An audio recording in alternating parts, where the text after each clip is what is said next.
Saudara, menjelang hari gencatan senjata, serangan militer Israel tidak kunjung mereda. Kesepakatan ini tentu menjadi harapan perdamaian bagi seluruh warga Gaza dari gempuran serangan militer Israel.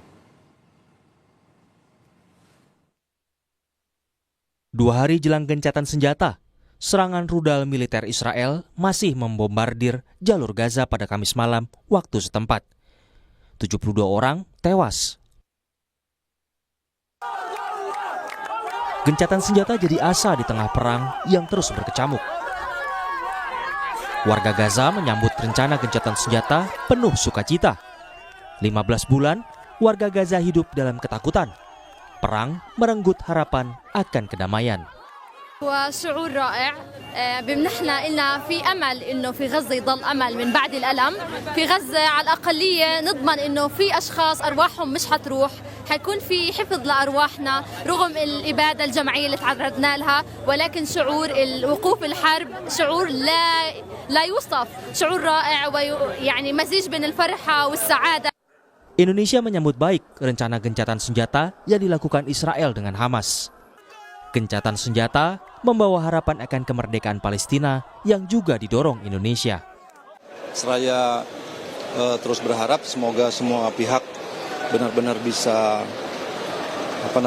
bisa memenuhi kewajiban-kewajiban yang ada di masing-masing sehingga tercipta satu suasana yang benar-benar mendukung dan kondusif untuk berlanjutnya gencatan senjata ini. Usai melakukan mediasi panjang bersama Qatar, Mesir, dan Amerika Serikat, Perdana Menteri Qatar, Sheikh Mohammed bin Abdurrahman Al Thani bilang, kesepakatan gencatan senjata mulai berlaku efektif pada 19 Januari mendatang. ومن ثم بعد ذلك سيتم اتخاذ الإجراءات الداخلية لدى الحكومة الإسرائيلية ومن بعدها يبدأ تنفيذ الاتفاق في يوم الأحد 19 من يناير. وسيتم تحديد الموعد تنفيذ الاتفاق بالساعة لاحقا. Sementara Presiden Amerika Serikat Joe Biden mengklaim kesepakatan gencatan senjata Israel dengan Hamas memakan waktu 8 bulan dan dinegosiasikan di bawah perintahnya. After 8 months of non-stop negotiation, my administration, a ceasefire and a hostage deal has been reached by Israel and Hamas. The elements of which I laid out in great detail in May of this year. Mengutip data Al Jazeera, terdapat 3 fase perjanjian gencatan senjata Israel dan Hamas di Gaza. Di fase pertama, selama 42 hari, Hamas harus membebaskan 33 sandera dan Israel juga akan membebaskan 30 tahanan warga Palestina. Lalu militer Israel menghentikan serangan dan keluar dari daerah permukiman di Gaza. Dan warga, para pengungsi Palestina, bisa kembali ke Gaza. Lalu di fase kedua yang akan berlangsung selama 42 hari, militer Israel harus menghentikan operasi militernya di seluruh wilayah Gaza dan saling membebaskan tahanan di tahap kedua. Di fase terakhir, kedua pihak dari Israel dan Hamas akan melakukan pertukaran jenazah pejuang maupun sandera, lalu akan melaksanakan rencana rekonstruksi di Gaza di bawah pengawasan internasional. Setidaknya, serangan brutal Israel sejak Oktober 2023 silam telah menewaskan lebih dari 46.000 jiwa dan 110.000 lainnya mengalami luka-luka. Kesepakatan ini diharapkan menjadi perdamaian dan ketenangan bagi seluruh warga Gaza dari gempuran serangan militer Israel.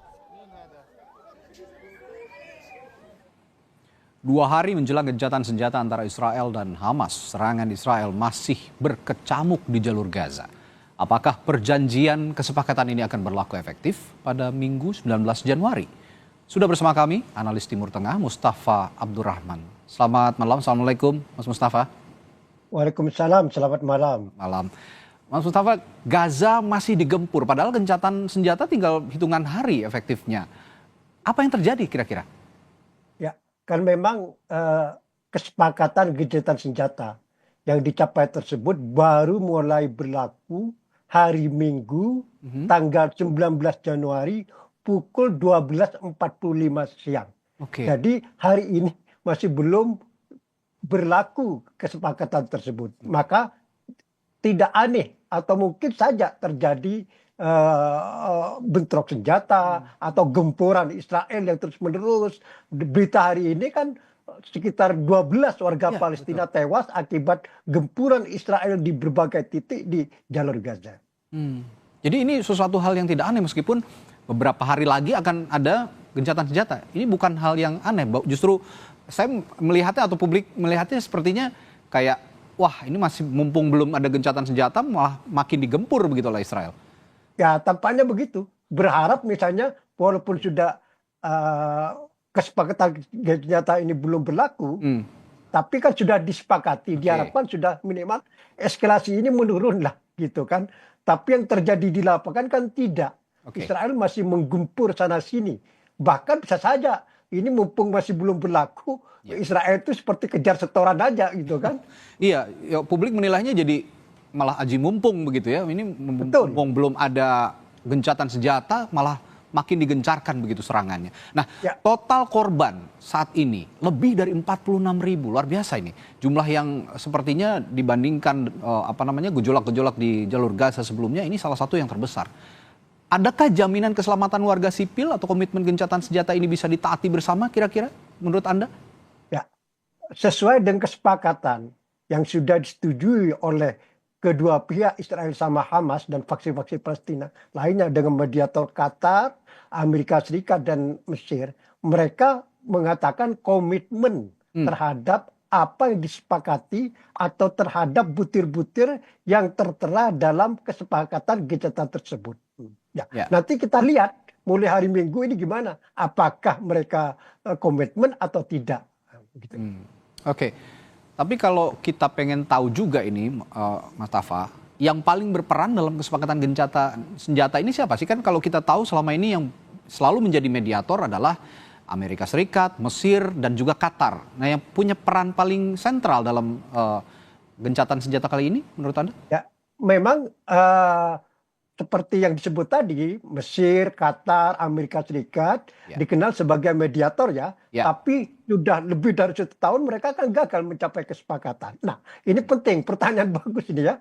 Jadi menurut berita-berita yang beredar di media Israel sejak kemarin bahwa Presiden terpilih Amerika Serikat Donald Trump yang berperan besar, yang sangat berpengaruh tercapainya kesepakatan gencatan senjata tersebut. Persisnya Donald Trump ini kan mengirim utusan khusus untuk Timur Tengahnya yang bernama Steve Witkoff.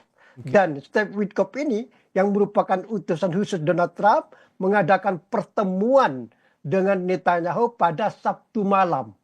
Menurut harian Ma'arif, harian Israel Ma'arif dan Haaris, pertemuan antara Netanyahu dan Witkoff ini berlangsung cukup lama dan sangat tegang. Oke, baik. Terakhir, Mas Tafa, kabinet Israel kabarnya belum menyetujui gencatan senjata ini. Ada kabar terbaru soal ini? Anda yang Anda ketahui?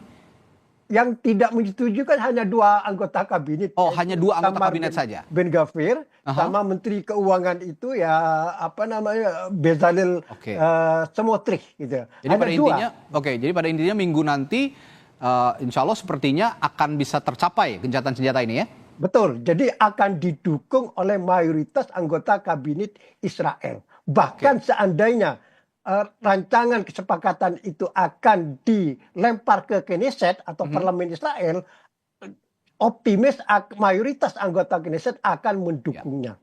Karena tekanan di Israel tersendiri itu luar biasa, terutama dari keluarga tawanan Israel yang masih disekap oleh Hamas di jalur Gaza sekarang. Mereka besok malam akan menggelar unjuk rasa besar-besaran di Yerusalem dan Tel Aviv untuk menuntut supaya Netanyahu terus maju menyetujui gencatan senjata itu dan segera tawanan itu dibebaskan. Oke, termasuk optimisme, Mas Tafa. Saya singkat saja terakhir saya tanyakan ini, optimisme gencatan senjata ini bisa membawa perdamaian yang lebih lebih abadi lagi di jalur Gaza. Sejauh mana optimisme ini bisa terbangun? Ya betul, ini semua harapan pihak baik regional, internasional, bahkan termasuk masyarakat Israel sendiri. Menurut jajak pendapat yang terakhir, dalam jajak pendapat yang digelar di Israel, sebagian besar rakyat Israel itu adalah mendukung terwujudnya gencatan senjata tersebut. Maka diharapkan jika gencatan ini mulai berlaku hari Minggu nanti, maka ini akan mengakhiri perang yang sangat berdarah selama 15 bulan ini. Baik, terima kasih analis Timur Tengah Mas Mustafa Abdul Rahman. Semoga ini menjadi harapan bagi saudara-saudara kita yang berada di jalur Gaza merasakan damai yang hakiki. Terima kasih Mas Mustafa. Selamat Assalamualaikum. Selamat malam. Terima kasih.